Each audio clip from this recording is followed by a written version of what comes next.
আসসালামু আলাইকুম রহমতুল্লাহি আবরকাতুহু। সম্মানিত দর্শক, আওয়ামী লীগ এবং বিএনপির মধ্যে যে পুরনো বিরোধ, এটি এখন তুঙ্গে। অবস্থা দৃষ্টে মনে হচ্ছিল যে বিএনপি এবং আওয়ামী লীগের মধ্যে একটা গোপন সমঝোতা হতে যাচ্ছে বা হবে। আর সেই সমঝোতাতে বিএনপি নির্বিবাদে ৫টি বছর সুন্দরভাবে দেশ পরিচালনা করবে এবং সমাজে একটা ব্যালেন্স থাকবে, রাষ্ট্রে একটা ব্যালেন্স থাকবে। পলিটিক্যাল যে ময়দান, সেখানে প্রতিযোগিতা থাকবে, কিন্তু একটা তলে তলে সমঝোতা থাকবে। পার্লামেন্টে যে ইসলামী দলগুলো রয়েছে, এনসিপি আছে, তারা তাদের কার্যক্রম চালাবে, কিন্তু কোনো অবস্থাতেই তারা যেন সরকারকে জিম্মি করতে না পারে। সেখানে পলিটিক্যাল যে ভারসাম্য, সেই ভারসাম্য রক্ষা করার জন্য আওয়ামী লীগ দায়িত্ব পালন করবে। আর তার প্রেক্ষিতে ধীরে ধীরে ধীরে ধীরে আওয়ামী লীগকে নর্মালাইজ করার জন্য সরকার সর্বরকম ছাড় দিবে আস্তে আস্তে, যেন লোকজন মন্দও না বলতে পারে, আওয়ামী লীগকে পুনর্বাসন করা হয়েছে এ ধরনের বদনাম দিতে না পারে। এইরকম একটা চাণক্য নীতি বর্তমান সরকার গ্রহণ করেছে বা করবে, এরকম একটা আশা ছিল। ২ নম্বরে যে জিনিসটা ছিল সেটা হলো বাংলাদেশে যেটিকে বলা হয় দক্ষিণপন্থী রাজনীতি, যেটিকে বলা হয় ইসলামী রাজনীতি, যেটিকে বলা হয় উগ্রপন্থা রাজনীতি, যে যাই বলুক না কেন, এটি সেই পাকিস্তান জমানা থেকেই বাংলাদেশে এটি বেড়ে চলছে। এটা কোনো জমানাতে কমেনি, বরং পাকিস্তানে কমিউনাল রাজনীতি কমেছে, সেখানে অনেকটা লিবারেল রাজনীতি শুরু হয়েছে। কিন্তু বাংলাদেশ এবং ভারতে এই মুহূর্তে পৃথিবীর সবচেয়ে কমিউনাল রাজনীতি বলতে যেটি বোঝায়, সাম্প্রদায়িক যে রাজনীতি বলতে যেটি বোঝায়, সেটি এখন সর্বোচ্চ পর্যায়ে ভারতে এবং দ্বিতীয় পর্যায়ে বাংলাদেশে। ভারতে উগ্রবাদী হিন্দুত্ববাদ এখন রীতিমতো গ্লোবাল হেরিটেজে পরিণত হয়েছে। এরকম একটা হিন্দু রাষ্ট্র, রাম রাজত্ব রামের জমানাতেও ছিল না। এরকম একটি হিন্দু রাষ্ট্র শিবাজির যে জমানা গুজরাটে, সেই দাক্ষিণাত্য বা গুজরাটে যখন শিবাজি, শম্ভুজি, শাহাজি, এই ৩টে জেনারেশন এলাকা শাসন করেছেন, তখনও এইরকম উগ্র হিন্দুত্ববাদ ছিল না গত ১৪-১৫ বছর ধরে ভারতে এভাবে যেভাবে বিস্তার লাভ করেছে। আবার ধরুন, বাংলাদেশে কোরআন ভিত্তিক একটা রাষ্ট্র হবে, একটা খিলাফত হবে, শরিয়া আইন চালু হবে, মেয়েরা ঘরে থাকবে, জান্নাতে যাইতে হবে, দাড়ি রাখতে হবে, টুপি পরতে হবে, এবং এটার মধ্যে মানুষের কল্যাণ। এই বিষয়গুলো এই বাংলাদেশে এখন ১৮ কোটি মানুষের মধ্যে যত লোক বিশ্বাস করে, এত লোক পৃথিবীর সৃষ্টি হওয়ার পর থেকে কোনো সাম্রাজ্যে, কোনো দেশে, কোনো রাষ্ট্রে কখনো এত সংখ্যক বিশ্বাসী ছিল না যারা কোরআন, হাদিস, ইজমা, কিয়াসের উপর আস্থা স্থাপন করেছে। যেমন ধরুন বাদশাহ হারুন আর রশিদ, তার অর্ধ দুনিয়ার মালিক ছিলেন। লোকসংখ্যা কত ছিল? বড়জোর ১০ কোটি। আর এই ১০ কোটি লোকের মধ্যে মাত্র 8% লোক ছিল মুসলিম। কাজেই ওখানে ধর্মভিত্তিক, ইসলাম ভিত্তিক একটা সমাজ চিন্তা করার মতো ৫ লাখ লোকও ছিল না। আচ্ছা, সুলতান সুলেমান অর্ধ দুনিয়ার মালিক ছিলেন, ইউরোপ এবং আমেরিকা মিলে। ইট ওয়াজ এ ইসলামিক কান্ট্রি। লোকসংখ্যা ছিল কত? ২৪ থেকে ২৫ কোটি। এই সাম্রাজ্যে মুসলিমের সংখ্যা ছিল ১৫ থেকে ২০%, আর বাকি খ্রিস্টান, অন্যান্য ধর্মাবলম্বী তারা ছিলেন। ইস্তাম্বুল নগরীতে মানে মুসলমানদের সংখ্যা 50% ছিল না, কনস্টান্টিনোপলে ছিল না। তো কাজেই একটা ইসলামিক রাষ্ট্র গঠিত হোক, এটা সুলতান সুলেমানের জমানাতে ১০ লাখ লোকও চিন্তা করতেন না।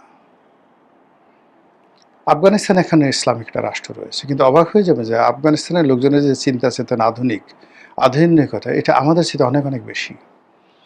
সেখানে তাদের মোট জনগোষ্ঠীর 25%ও এরকম ইসলামী এমিরেটসের কথা চিন্তা করছে না। সেম পাকিস্তান। ভারতের কথা তো বললাম যে ভারত এখন হিন্দু রাষ্ট্রের কথা, ১৪০ কোটি যদি লোকজন থাকে, ১৪০ কোটির মধ্যে বড়জোর ধরেন 20 থেকে 25 কোটি লোক ডাইভার্টলি, সেখানে কংগ্রেস আছে, অনেক দল আছে, নট মোর দ্যান 25 কোটি লোক এইভাবে ডাইহার্টেড হিন্দু রাষ্ট্রের কথা চিন্তা করছে না। কিন্তু বাংলাদেশে 18 কোটি মুসলমানের মধ্যে জামাতের সমর্থক আছে 2 কোটি। এরবারে অন্যান্য সব মিলিয়ে যদি আপনি ধরেন অ্যাট লিস্ট 5 থেকে 6 কোটি লোক, 5 থেকে 6 কোটি লোক মনে প্রাণে তারা বিশ্বাস করছে যে তারা একটা এমিরাত গঠন করবে, তালেবানি রাষ্ট্র গঠন করবে, শরিয়া ভিত্তিক শাসন করবে, এবং এর মধ্যেই মানুষের কল্যাণ, কোরআন হাদিস ইজমা কিয়া, সেই 5 থেকে 6 কোটি লোক, এটাকে আপনি কিভাবে মোকাবেলা করবেন? এটা তো বাস্তবতা। এই ব্যালেন্সটি রাখার জন্য, এটাকে মোকাবেলা করার জন্য যে পলিটিক্যাল একটা উন্মুক্ত ময়দান দরকার ছিল, সেই ময়দানে যখন রুই মাছ থাকে, বোয়াল মাছ থাকে, অমুক জিনিস থাকে, ইভেন অনেক মাছ আছে, বোয়াল মাছ, অনেক মাছ আছে যে মাছগুলো অনেক মাছ খেয়ে ফেলে, সাপ খেয়ে ফেলে, সাপে মাছ খায়, কিন্তু অনেক মাছ আছে যে মাছগুলো আস্ত সাপ গিলে খেয়ে ফেলতে পারে। তো এই জন্য হয় কি, যে আমরা নদীর মাছ খেতে চাই কেন? বিকজ ওখানে প্রকৃতিগতভাবে বেড়ে ওঠে, ওদের শরীরে একটা স্ট্রেংথ থাকে, টেস্ট থাকে, সব কিছু থাকে, দিতে আসে। কিন্তু পুকুরের মধ্যে যে মাছগুলো, আমরা সেই মাছগুলোর মধ্যে ওই স্বাদগুলো কখনো পাই না। তো রাজনীতির ময়দানে এরকম একটা উন্মুক্ত অবস্থা তৈরি হলে বিএনপি ভালো থাকবে, আওয়ামী লীগ ভালো থাকবে, এমনকি জামাত ভালো থাকবে। কিন্তু দেখুন গত 2 বছরে মধ্যে 1.5 বছর, যেটি ইউনূস জামানাতে, এই বাংলাদেশে অনেক কিছু হয়েছে যার দায় জামাতকে নিতে হয়েছে। আচ্ছা, এই যে বলাৎকার, শিশু বলাৎকার, আচ্ছা জামাতের আমির কি মাদ্রাসায় কোনো শিক্ষককে বলে দিচ্ছে তুমি শিশু বলাৎকার করো? অথচ জামাতের পরিচয়ে বা জামাত মাইন্ডেড হয়ে একটা সে মাদ্রাসা চালাচ্ছে, মহিলা মাদ্রাসা চালাচ্ছে, মহিলা মাদ্রাসা 30-35 জন ছাত্রী, বাচ্চা থেকে শুরু করে সবাইকে সে গণহারে ধর্ষণ করছে অন রেগুলার বেসিসে। এই জন্য কি জামাত দায়ী? ওই যে মাজার ভাঙলো, পুড়িয়ে ফেললো, জামাতের আমিরকে বলে দিয়েছে, কিন্তু এই দায়িত্বগুলো নিতে হয়েছে বিকজ ইটস এ কনজারভেটিভ। এবং ডক্টর ইউনূস যদি আর কয়দিন ক্ষমতায় থাকতেন, মানে আর বছরখানি ক্ষমতায় থাকতেন, আপনি বিশ্বাস করেন, এই যে আমি এখন কোটটাই পরে ঘুরে বেড়াচ্ছি, আমাকে যদি রাস্তায় থামিয়ে 2 গালে দিয়ে চল দিয়ে, বেটা হারামজাদা মুসলমানের পোলা, তুই এখন পর্যন্ত দাড়ি রাখিসনি, মাথায় টুপি পরিসনি, আবার টাই পরে ঘুরে বেড়াচ্ছিস, কুত্তার জিব্বা পরে ঘুরে বেড়াচ্ছিস, তোর একদিন কি আমার একদিন। পাশের লোকজন সব তালি বাজাতো যে এতদিন এই বাংলাদেশে এটা উচিত কর্ম, শরীয়তি বিচার হয়েছে, 1 বছর গেলে ওই অবস্থা এত হয়ে যেত। এই সমাজে তারেক রহমান, তিনের সালে কাউয়া, তারেক আমার সাউবা, কি করতে পারছে বিএনপি? হয়নি এই কথা বলে 1, 2, 3, 4 তারেক রহমানের ওইটা মার। এখন বিএনপির যে সমস্ত লোকজন খুব বড় বড় কথা বলছে, এই স্লোগান যখন বুয়েটে হয়েছে, বিশ্ববিদ্যালয় হয়েছে, কি করতে পারছে তারা বলেন? সমাজে কিছু করে ফলে এগুলো বললে হবে না। একটা সমাজে বা এই যে যখন 1, 2, 3, 4 এই জামাতের আমিরের মতো ভদ্রলোক, সে কি কখনো চেয়েছেন যে তার দলের কর্মীরা, তার সমর্থকরা তারেক রহমান সাহেবের ব্যাপারে গালাগালি করবে, জায়েমা রহমানকে নিয়ে এই জিনিসগুলো করবে? এই পুরো জিনিসটি হয় যখন রাজনীতিতে ভারসাম্য থাকে না।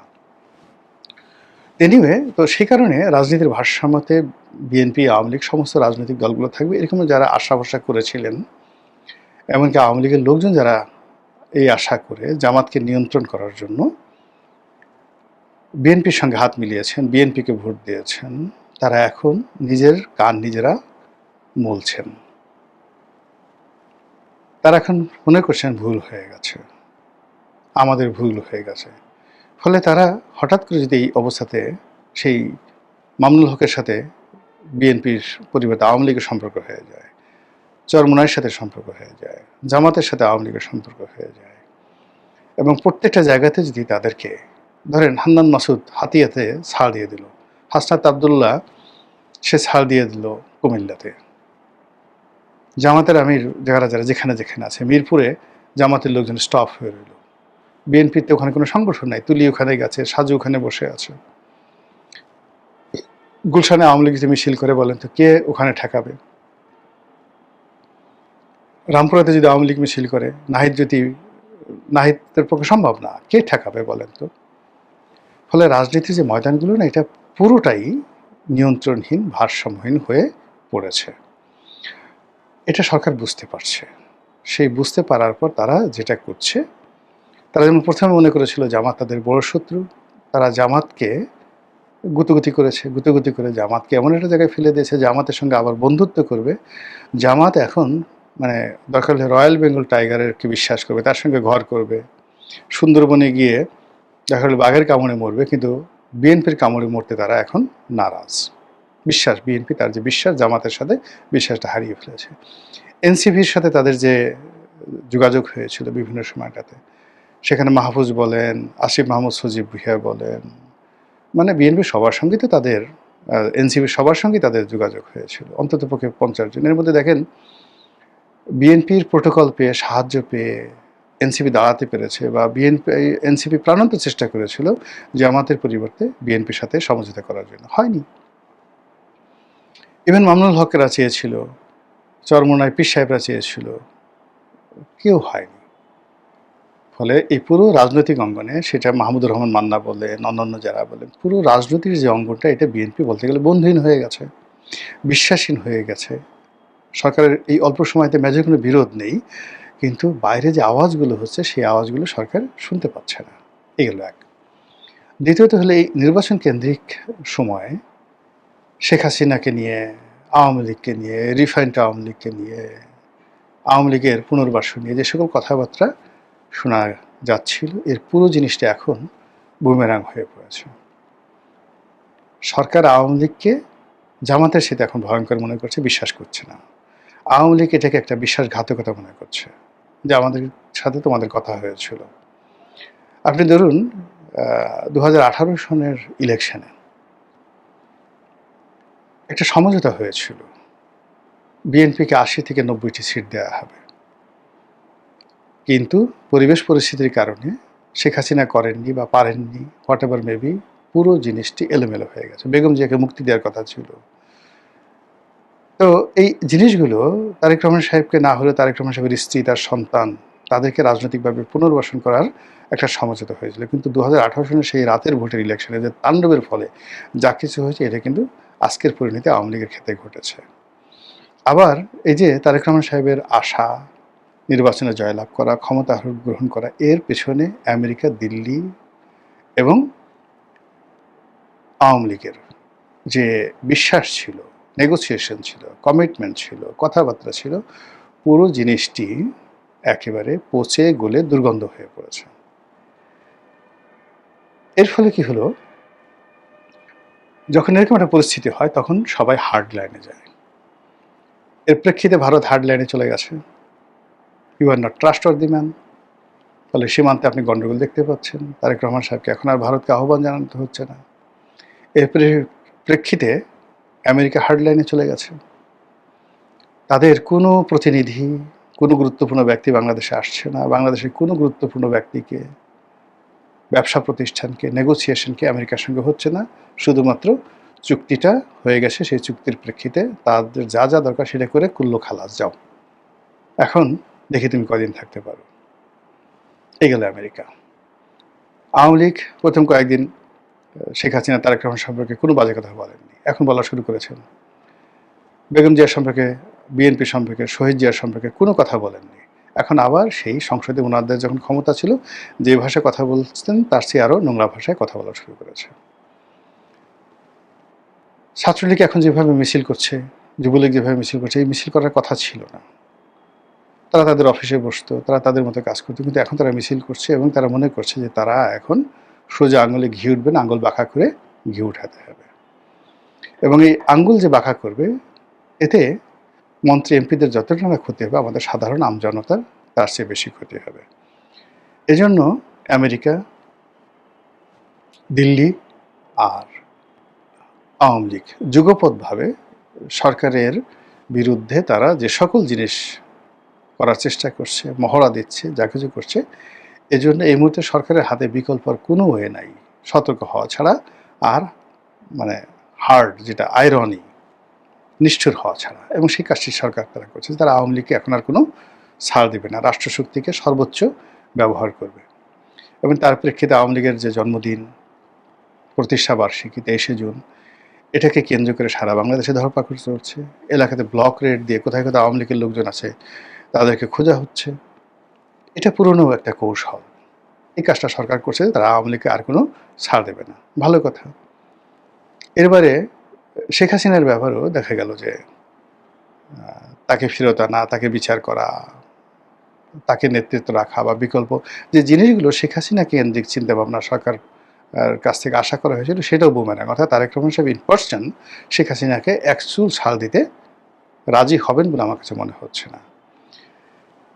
ফলে সরকার এবং বিএনপির মতো একটা দল তারা যুগপৎভাবে রাষ্ট্রশক্তি ব্যবহার করে আওয়ামী লীগের বিরুদ্ধে চলে গেছে। আর আওয়ামী লীগ এই সময়টাতে ভারতের মতো একটা রাষ্ট্রের সহযোগিতা নিয়ে নিজেদের অভিজ্ঞতা এবং তার সঙ্গে সঙ্গে আমেরিকার সহযোগিতা নিয়ে তারা যেভাবে সরকারকে টাইট দেওয়ার, সরকারকে ব্যতিব্যস্ত রাখার, সরকারকে ক্ষমতাচ্যুত করার যে চক্রান্তগুলো করছে, তৎপরতা চালাচ্ছে, তার ফলে রাজনীতি এই জুলাই আগস্ট এই 2 মাসে সীমাহীন উত্তপ্ত হয়ে পড়বে, আনবিলিভেবল। আর সেপ্টেম্বরে গিয়ে একটা সেবে চলে আসবে। কাজে সাধু সাবধান। আল্লাহ আমাদের সবাইকে নিরাপদ রাখুন, হেফাজত করুন, ভালো রাখুন, এই দোয়া করছি। আসসালামু আলাইকুম রহমতুল্লাহি ওয়া বারাকাতুহু।